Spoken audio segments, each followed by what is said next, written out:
మందులకి సప్లిమెంట్స్కి ఉన్న డిఫరెన్స్ సింపుల్గా చెప్తాను. మందులు ఏం చేస్తాయంటే సిమ్టమ్స్ని తగ్గిస్తాయి, ప్రాబ్లమ్ని కాదు. మీకు ఏవైతే ఇప్పుడు ఆ ప్రాబ్లం వల్ల పెయిన్ వస్తుంది, పెయిన్ కిల్లర్ వేసుకుంటారు, ఆ పెయిన్ని మాత్రమే తగ్గిస్తుంది, సిమ్టమ్ని మాత్రమే తగ్గిస్తుంది ఇన్స్టెంట్గా. మరి సప్లిమెంట్స్ ఏం చేస్తాయి? మీకు లాంగ్ రన్లో, దీర్ఘకాలంలో మనకు ఆ ప్రాబ్లం వేర్ల నుంచి మనకు ఆ ప్రాబ్లంని పర్మనెంట్గా తగ్గించడానికి సప్లిమెంట్స్ అనేవి హెల్ప్ అవుతాయి.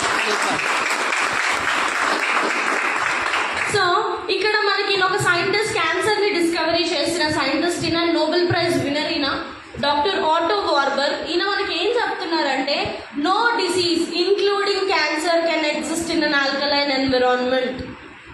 మన బాడీ ఎప్పుడైతే ఆల్కలైన్ కండిషన్లో ఉంటుందో అక్కడ క్యాన్సర్ కూడా పుట్టే ఛాన్స్ అనేది ఉండదు. మన బాడీలో మినరల్స్ అనేవి అంత ఇంపార్టెంట్ రోల్ని ప్లే చేస్తుంది. ప్రతి సెల్ వర్క్ అవ్వాలన్నా కూడా మినరల్స్ అనేది అవసరం. సో మినరల్స్ మన బాడీలో